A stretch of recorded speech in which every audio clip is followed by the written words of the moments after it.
This is a regular board meeting of March 2nd, 2023. It is now 4:08. We will begin roll call. Mary, please call the roll. President Chavez, Present. Vice President Cortese, Here. Clerk Doe, Here. Member Herrera, Here. Member Lay. Yeah. Welcome to the regular board meeting of March 2nd, 2023. Are there any members of the public who would like to provide public comment to the board on a closed session agenda item at this time? We have no in-person, nor do we have online public comment. The board will now recess to closed session.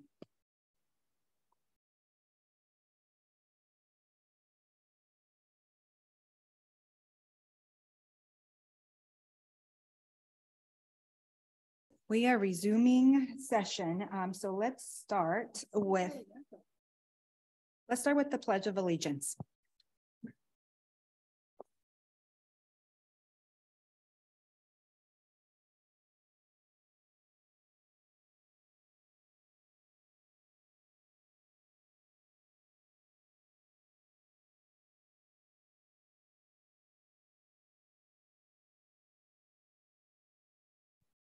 Thank you for that.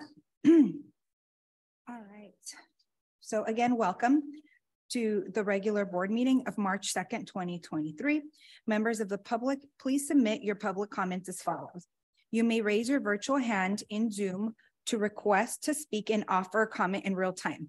In-person public commenters will be allowed entry 3 speakers at a time in the boardroom. Upon conclusion of a speaker's public comment on the agenda item, the speaker must exit the boardroom. You may also submit your comment online by accessing the link to the form on the district's homepage at www.esuhsd.org or the link on the agenda. Please reference the agenda item number in your written comment and limit your written comments to no more than 1,000 characters in length. Public comment submitted online will be read into the record. Please note, all meetings are recorded. All regular and special meetings of the Board of Trustees and board study sessions are streamed live on meeting nights and are also available for viewing the day after meetings by accessing the district's YouTube channel listed on the district's webpage at www.esuhsd.org under the quick link section. The board is not able to respond to items that are not on the agenda or any personnel issues. Your comments will be read onto the record and will be directed to the superintendent and or the appropriate staff member for response. Interpretation of this meeting in Spanish and Vietnamese can be heard by accessing the link and following the instructions shown on the agenda on the district's website. All right, so now let's go to section 5, adoption of the agenda. And so superintendent or any board member may request items to be removed from the agenda for consideration and or carried to future board meetings for consideration and or action. Is there anything that we'd like to move? I'm going to request that we take 11.1 off the agenda for this evening. 11.1? Yes, we'll remove to a future date. Okay. Anything else? Given that we have speakers on some of our items in the room, I'd like to ask that 1501 and 1502 take place after 7.01. Great. That's 1501 and 1502. Anything else? That's all from staff. Colleagues? We're good? Okay. All right, so that's 5.01. Section 6 board special recognition. There's nothing there. So we are moving on to section 7. That is our one and only Lee Henny. Do you have a report? We have posted the AP exam infographic that I mentioned during the last meeting, and we're going to send them out into students' emails soon. And then we also continued our discussion on restroom related issues at each of the schools. Thank you. Okay, and now we are going to go to 1501, facilities bond. This is approve amendments to the Citizens Bond Oversight Committee bylaws. I believe we have comments here, public comment. Did you fill out a form, sir? We have with us tonight a representative of the Citizen Bond Oversight Committee, Patrick Traynor, is going to speak to us on some of the language changes to the bylaw. Microphone, sir. Please state your name for the record, and you will have 2 minutes. Just kidding. Welcome. You can do the whole presentation. Take your time, sir. My apologies. We had a committee, 3 people, and I thought the others were going to be on Zoom, but we made 3 changes to the bylaws. And the first change we made was in section 4, duty of the parties, and in item 9 talks about the bond audits. And we changed item 9 to conform with Education Code 15280. So we copied it right from the Education Code, and it said, order and make payment, this is you, are to order and make payment for all bond audits, both financial and performance audits. Provide the committee with responses to any and all findings, recommendations, and concerns addressed in the annual independent financial and performance audit within 3 months of receiving the audits. So that's straight out of the Education Code. The next change we put in is in section number 6, which is the membership. And on item number 8, B and C, we changed it to conform with the practice that we had already jointly adopted, that the board shall appoint 2 of its members to review the applications. So we've changed this quite a while ago. I was the last one where we had 1 person from the committee. After that, we've had 2. So now our bylaws are conforming with what we are in practice have agreed to do. The third change we put in is under section 10, officer appointments and elections. And what this does essentially is it says that after the meeting in October, the new chair and vice chair take office immediately after the meeting. So therefore, come January 1st, come the first meeting of the new calendar year, they're going to have long been in charge. And so it's really moving the chair and the vice chair to a 1-year calendar year. Would you like me to read that to you, or is that a good enough explanation? You're happy? We're done. I believe that was probably quicker than 2 minutes. Okay, I had to get it within 2 minutes. Thank you for that. Thank you for that. Colleagues, do we have any questions or comments? No. Well, thank you so much for your work and your support. Thank you. Appreciate it. Have a good night. And thank you for your service. Okay, so let's see. This is something that we need to take action on, right? Or yes. We are receiving it this evening. Got it. Okay, thank you. All right, so that is 15.01. Now we are moving on to 15.02, discussion and or action to appoint 2 board members to serve on the committee to review 2023 Citizens Bond Oversight Committee COC applications. And so I believe that's discussion. I'll go ahead and address that. We are in the process. The program is receiving applications. I believe the application period goes through March. The end of March goes through March. We're looking to receive applications to and then appoint 2 board members this evening to review those applications at the end of March in the hopes of filling 1 open position and 2 alternate positions. So Last year. So we're looking for 2 board members to be appointed to review those applications. I think I did it. I did it with you last year. I think we did it last year, yes. Do we have so 1 board member and then 2 alternates? 2. We're looking for 2 members of this board to serve to review applications to the Citizen Bond Oversight Committee to fill 1 open position and 2 alternate positions on that committee. In the committee. Got it. Okay, great. So we need two trustees here. Would anybody like to be a part of it? Okay, Brian, Patty. Okay, Brian and Patty. Do we need a motion for this? Yes, we do. Okay, let's make this Let's make this official. All right. So is there a motion to appoint Patty and Patty and Brian to serve on this, what do we want to call it? Committee to review? It's the committee to review oversight CBOC applications. Committee to review CBOC application. So I got a motion by Herrera and seconded by Lay. Lee, how do you vote? Aye. Board, all those in favor of the motion, say aye. Aye. Opposed? Abstention? The motion passes unanimously. Yes, is that only 1 year or 2 years? That's for 1 year because it's one process. So we'll be doing this again next time it comes around. All right, so that is that. Thank you everybody who supports the CBOC. We really appreciate it.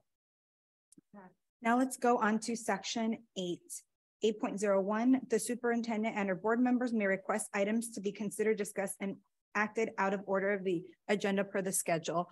Is there any requests here from anybody? Nothing else? Great. Let's go on to section 9. There's nothing there. We are now on section 10. Members of the public may address the board on any subjects not on tonight's agenda. However, the provisions of the Brown Act and the Brown Act preclude any action. As an unagendized item, no response is required from the board or district staff, and no action can be taken. However, the board may instruct the superintendent to agendize the item for a future meeting. Any person may address the board on any item on the meeting agenda. Persons wishing to address the board must fill out a speaker request form located at the entrance of the meeting room or online submissions. Your comments will be read out loud as part of the public meeting. Comments should be limited to no more than 1,000 characters in length. You may also raise your virtual hand in Zoom to request to speak. You will have 2 minutes to speak. And I see one comment here. Do we have any? Well, let's start off with our comment here in person. Mr. Julio Pardo, as president of CSEA, I believe you have 5 minutes. Good evening, board, superintendent. I have to commend you all because usually I come in here and you guys have already started. So I'm glad I didn't go to try to comb my hair. If any of you know a good barber, my barber retired. I get a haircut, so I'm more than willing to listen to anybody. First of all, from CSEA standpoint, there's issues, but I have to commend Mr. Nguyen because we have been resolving these issues pretty well.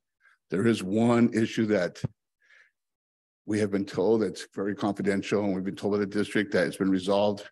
All I can say is I'm hoping that it has been. I will be keeping an eye on it to see whether we are comfortable with what the district has decided to do. And that's why I'll leave it at that. But I'm also here to speak as a employee of the district. I work in the special ed department as a paraeducator, and I'm sure you all know that we've had a very hard time holding on to special education teachers. And because of that, a lot of special education teachers are actually taking on more work than they need to, or that they should be taking, is how I should put it. Because they're required to have so many what are called IEPs, so many students they take care of to make sure that they're getting the proper education that's necessary for them. But because we're so shorthanded, a lot of them are having a lot more work put on them. And I know this is something that, you know, as the CSEA talking about this, again, I'm speaking to this as a paraeducator within the special ed department. I see how hard my teachers work. And it's not that they won't do the work, because they will, but I would ask the district to consider at least showing some appreciation to them by giving them some kind of extra compensation, because they put a lot of time in, and I see how hard and how tired they get. And it's very hard. One of the hardest things of all is to get parents to show up for their meetings.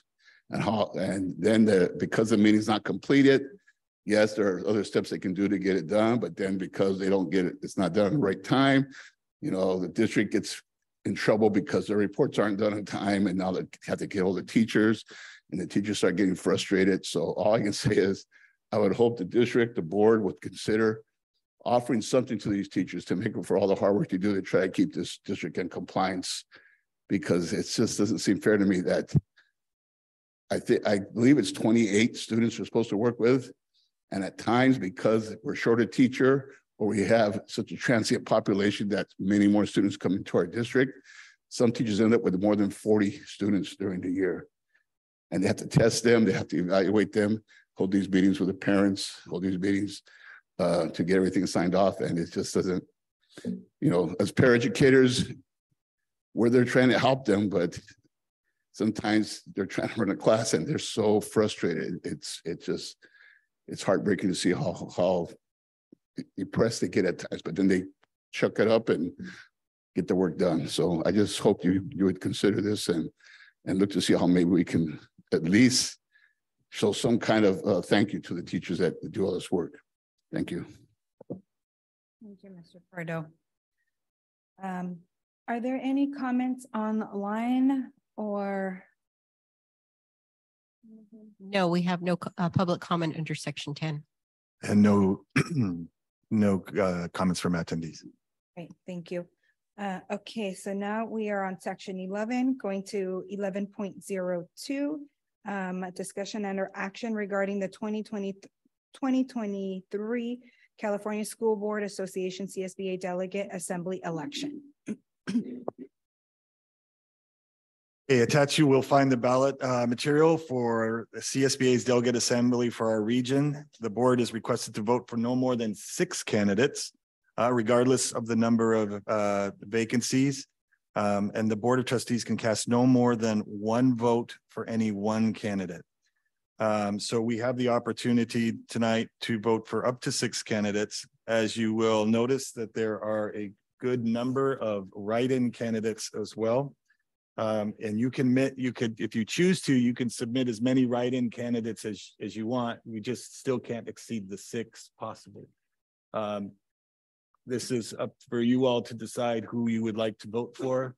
I will remind you collectively as a group. I do want to remind you also that you can choose to just vote for 1 delegate if that's what you wish to do, but up to 6. I have 3 people that I want to put on consideration, even though I could probably suggest 6. First one, obviously, Van. Another one, 2 write-ins, Jorge Pacheco Jr. and George Sanchez. So I'd like to put for consideration. Well, I think it's a good choice. That we have 3, because I know that if we have vote 6 or 5 or 4, and we have less chance to have a representative, a delegate, because now we open up for like 11 candidates. I think we have to pick 6 then. We don't have to pick 6. Oh, we don't have to pick 6. So strategically, in the past, sometimes you voted just for a smaller number to reduce the overall number of votes that might go to other candidates. Oh, We don't That was my have position to. last year. can I pick 1 more? if you taken 1 more, the chance for me to get into that. I don't think this will be competition. Uh, I think it's a good balance. Bridget Watson. Is that okay with the board? I think everybody just name who you have in mind and maybe we can figure out.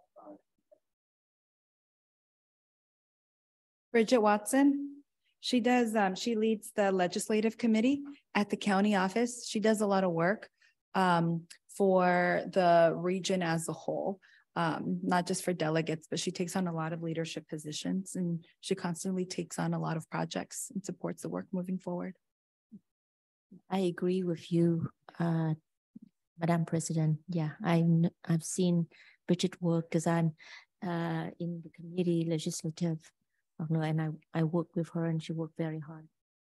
So I think it's we come down to we have a choice. Of course, thank you for your trust to vote for me, and I know that our former principal is George Sanchez is a write-in candidate, so I like to keep George Sanchez. And I know that another write-in candidate is Jorge Pacheco, right? So that's 3, then Bridges will be 4. And that's, no? That's 4. Yeah, that's four. That's 4. So anyone has any other? I'm a big fan of less is more. The less we vote, the less candidate, the more our candidate have a better chance. Do you have a preference on a candidate? Von Lay, Okay.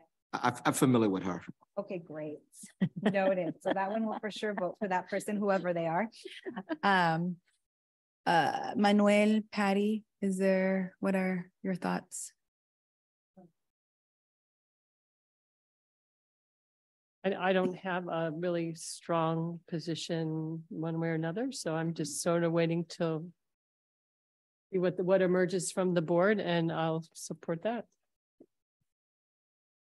On the Metro Ed board, I work closely with Christopher Norwood of the Milpitas School District, but I'd rather not dilute our votes any further. And Good at this? just leave it as is. I like Bridget Watson. She's impressive leader, but I also want to make sure that our own candidates that we work with have a better chance. Yeah, I think in that regard, I do have a hesitation about Bridget Watson, and I hear there's a person of good works.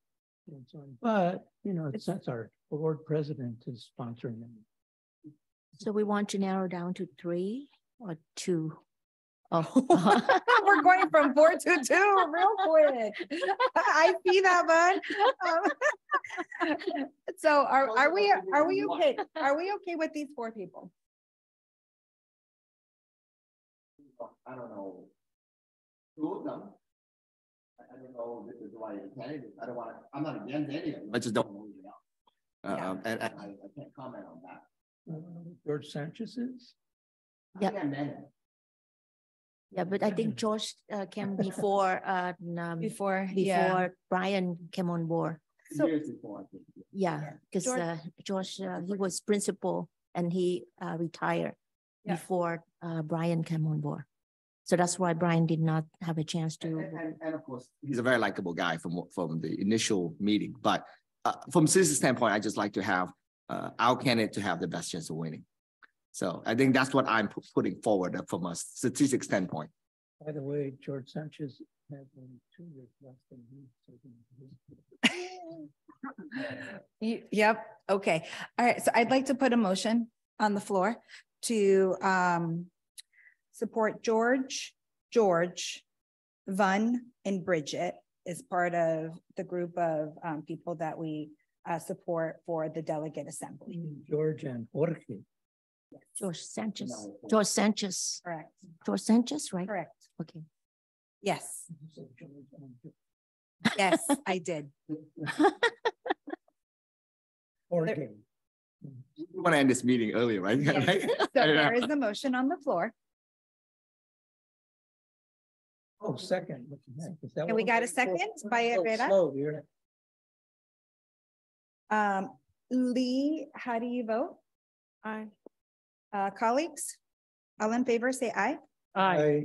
Oppose? Abstain? Passes unanimously. Those are 4 recommendations. Sorry, this took a while, Mary. I know you were bracing yourself there. All right, let me keep us moving. We are now on section 12.01, third reading, proposed amendments to board policy 514152, suicide prevention. Superintendent? At our last meeting, there was a request from our student governing board representative, Eileen Henny, to be able to wait for a 3rd reading so that the student governing board could go over these policies and have a chance to discuss and give some insight. And really like to thank that group. We went through it. Had board member Cortese started us with a review of the policy, and we went through it. And they're very much aware of the scope and the intent of the policy, and also that it is designed to drive action, not necessarily delineate the individual actions that we'll take as a district. And also just a reminder that we'll work within licensing and proper credentials, and that this is something that the district would be obligated to revisit every 5 years. I want to thank for their attention to the matter. And we can, I do not believe that there was any input provided to, or any recommendations for language change after that analysis. So we bring it to you for approval for this third reading. Wonderful. Do we have a motion on the floor? Well, I would like to just double check with Lee. Did the group have any comments either? Yeah, I know there weren't many during the meeting, but since, were there any feedback or comments on the policy? Not necessarily on the language of the reading itself, but rather just to be able to actually follow through on what the reading says, like in the future from this point on. Yeah. Thank you. Administration is essentially asking us to carry the item. I don't think that requires a motion. No, we're not asking to carry. We're asking you to approve it this evening. Okay. This is the third reading. Totally heard it wrong. Okay. Yeah, so Move do for we have a approval. motion on the floor? Move for approval. Okay. Van, Devon. okay, Ryan. go. Lee, how do you vote? Aye. Board, all those in favor of the motion, say aye. Aye. Aye. Opposed? Abstentions? The motion passes unanimously. Okay, so that is 12.01. We are now officially in section 13.01, discussion under action to approve the contracts for professional services over 25,000. Superintendent? That's exactly what we're asking for you to approve these contracts over 25,000. Okay, cool. Okay, For approval. Okay. moved by Herrera, seconded by Doe. Lee, how do you vote? Aye. Board, all those in favor of the motion, say aye. Aye. Opposed? Abstentions? The vote passes unanimously. That's 1301, 1302, discussion and or action to receive and adopt resolution 2022-23-26, authorizing the issuance of and sale of general obligation bonds 2014 election series D. Superintendent? Yeah, so in November of 2014, the voters of East Side continue to demonstrate their investment in our youth and in our system and passed a pretty innovative iTech bond. So this was the Measure iTech bond, and in 2014, the voters passed a $113.2 million bond. We have previously issued $66.2 million of that bond. This resolution that we're asking you to approve is the authority to issue the remaining $47 million to support our tech needs through 2028. I want to thank Business Services and the iTech, the Information Technologies team for putting together a budget for SUHSD Council to review, taking us through 2028 with these dollars. And then reminder for the board that our voters recently generously approved our Measure N monies, but we're going to not need to draw down on Measure N for tech purposes by this drawdown of 47 million if you would approve that this evening. Move for approval. Second. Moved by Doe, seconded by Lay. Lee, how do you vote? Aye. Board, all those in favor of the motion, say aye. Aye. Opposed? Abstentions?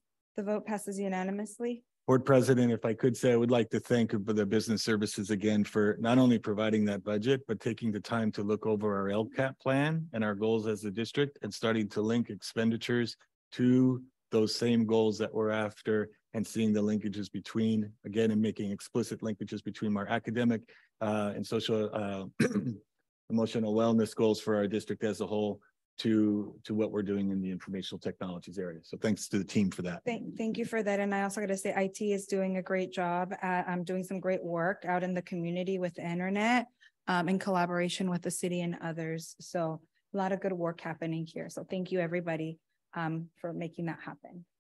Okay, we are now on section 14.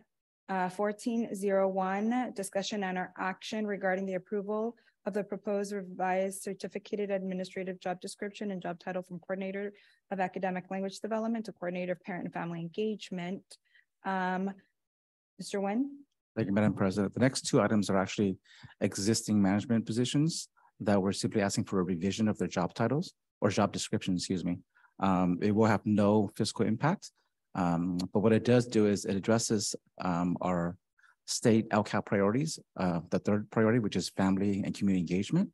And these two positions, as our community and society evolves to utilize different forms of communications and outreach, we feel that we need to evolve along with that. And so these two positions will help further engage our families and our community, and really selling our message of creating equitable communities and telling the world about our stories and engaging our families and students to a greater level. Thank you for that. And I believe we have some comments. Mary. Yes, we have online public comment from Thomas Brittendall for item 1401 and 1402. It is the same language. Last meeting, the board approved a fiscal solvency plan calling for reductions in force in the coming November. If by that time the district budget does not balance the out years to the amount of about $50 million. Although I do not oppose redefining the two job descriptions under agenda item 14, I ask the board that when considering new or existing positions in the future, they do so in a way that can, 1, measure the position's value, and 2, allow the position to expire after a 1 or 2 year trial basis if not reapproved by the board. Since the district has seen a significant increase in non-classroom personnel over the previous decade, and given the fiscal solvency resolution passed at the last board meeting, this position control practice could help the district to ensure that new or changed positions add or continue to add sufficient value that justifies their existence. That is the end of public comment under this section. And that covers 1401 and 1402, correct? That is correct. That will. Yes, that is also correct. But I wanted to make sure that we accounted for all public comment. I have a question. So Tom, you said that these two positions that they have no fiscal impact. So that means we already have these two positions administrator in our district. So we just change the job description. Am I correct? It is change of job description. However, one of the positions is currently vacant, but we've had that in the past. Okay, so one or vacant. So we just try to replace this position. Okay, good.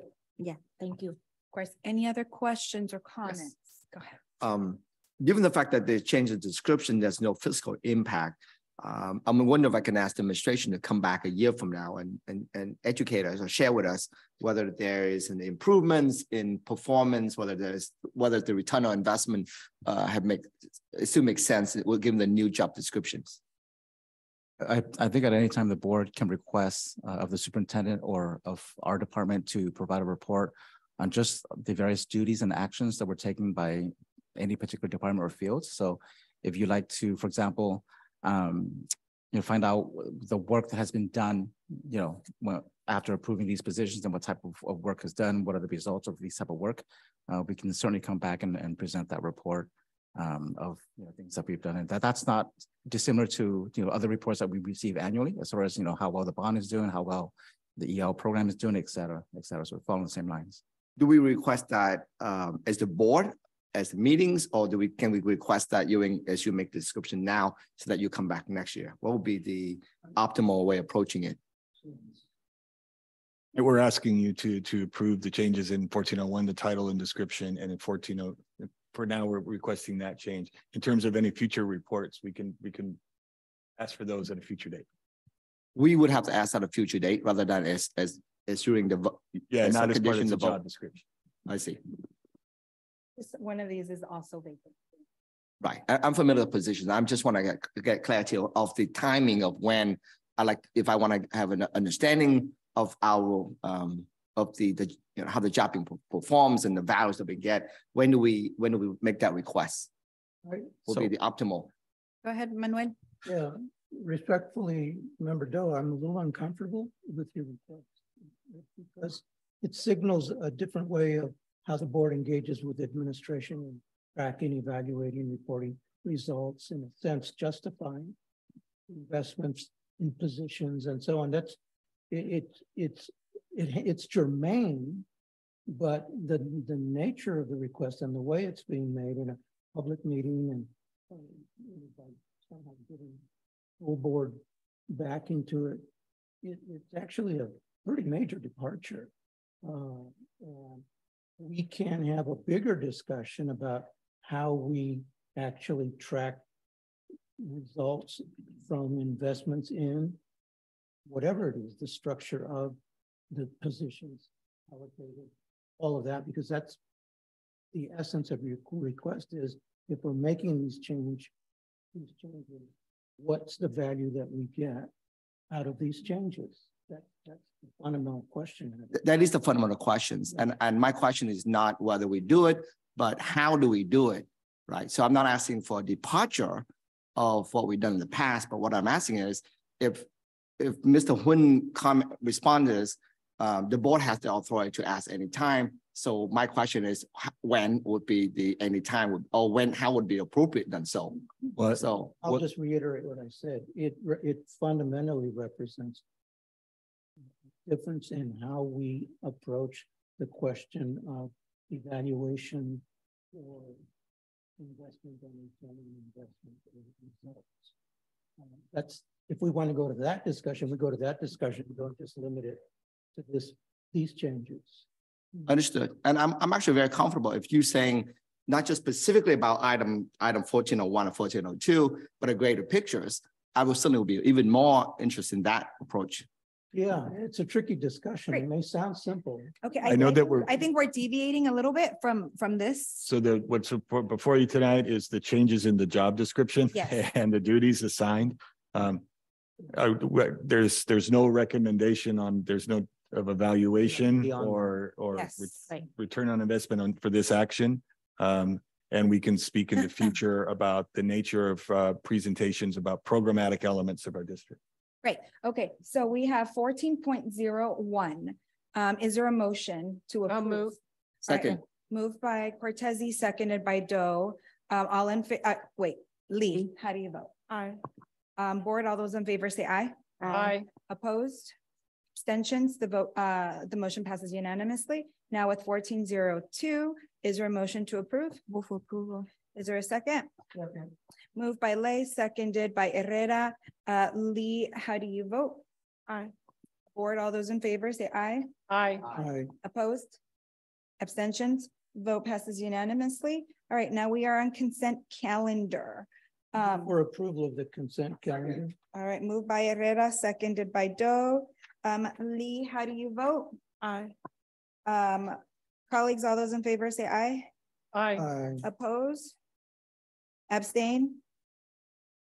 Motion passes unanimously. We are now in section 21, written reports. There are no written reports here. Okay, section number 22, 22.01. Are there any requests for future board meeting items on the agenda? No, okay, No. great. But Section number 22. can I comment? I will appreciate Superintendent Van der Zee that update the date that I request last time. So I saw the date in here, but I know that if administrator or staff did not have time, to complete it, then we can move. So we did, but just in terms of assigning the document, we have that and we will share that the information in a Friday update. Thank you. Great. Okay, future board item, section number 23. All right, comments. Let's start to my left, Trustee Lay. I would like to mention that I think in the last 2 weeks, I also involved in the Rotary Club, Evergreen and Eastside. And I'm really impressed about our student interactor in YB High School. And they've been volunteer from 4 to 10. They did an amazing job. So I really want to congratulate them. And I think this is something that like a civic engagement that we've been talking about, that really support and the kids understand and they have opportunity to look up with one of those adults and help out for the fundraiser for the Rotary Club. I know that board member Patty Cortese was there, along with State Senator Dave Cortese and Congressman Empanada. So they have a chance to talk to all of this elected official. So I think it's a very good opportunity for them. So I just want to congratulate them that they're willing to serve and support the Rotary Club. Thank you.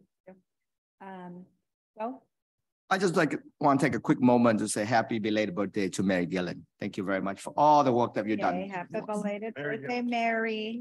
Yes. Herrera. I have no comment. Thank you. Cortese. All right, I have a few comments, but I'm going to limit it to one because this one really touched me. I don't know if y'all knew, but Overfelt High School went to the CCS championship soccer game. I happened to be there. I don't know how I found out, but I found out, and it is one of the best games that I've been to, y'all. When you talk about heart and passion and not giving up, they were losing to Westmont. And then they came in with a penalty kick. And then the second half, within the first minute, the kids score. And it was just like, oh, the crowd went wild. I mean, I was part of that as well. It was just amazing, amazing, amazing. I'd love for us to invite the kids here. Superintendent Vanderzee, these kids haven't made it and won a CCS championship since 2008. That's when I started teaching. It's been a minute. But it was just such a beautiful experience. And I'm like, this is why we do this work. This is why I do this work, you know, to support our kids, go that extra mile. You can see their sweat, their exhaustion, but their passion and their fire for not giving up was there. And that's why they won. They could have easily given up, but they didn't. And that was just so phenomenal. Next time I need to make sure to call all of you all, even if I find out the morning of, because it was such a beautiful experience. So Glenn, let's call these kids in and let's honor them. Thank you for sharing that with the passion. I mean, I felt a little bit of me feels like I was there just energetically by what you just transmitted. So.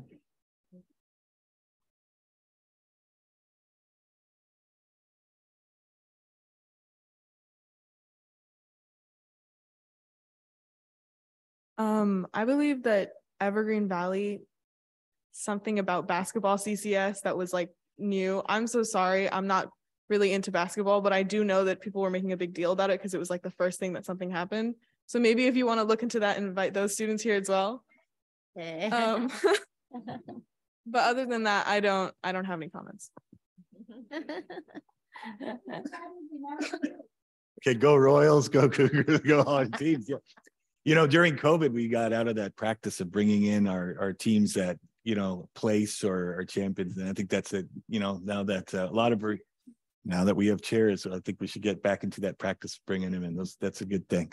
I do want to say that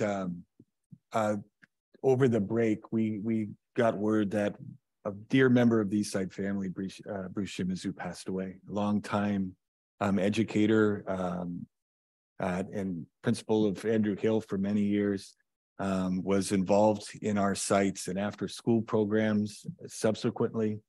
And can't, you know, a life of service like his is impressive. And I just want to make sure that we just take time to honor him. But Bruce Shimizu. But I also want to know that this year we have experienced a greater number that we've had to report of those educators who've been in our system or retired. And it's been quite a high number this year that we've had to send out messages and honor their life and their work. But I also want to just take this time to honor the lives and the work of those that are in our classrooms, that are coming to school, that are studying, that are teaching, that are continuing to be there for each other, that are continuing the work of those educators that have passed, who've shown us this is how you can make the difference. And thank all of the educators and students and community members that are part of the Eastside family on a daily basis, doing that for each other. Thank you for that. Madam President? Yes. On that spirit, I'm remembering in the moment that someone also significant to the Eastside Union High School just passed in the last week or two. Guy Clickard, who used to be a deputy superintendent, I think, retired.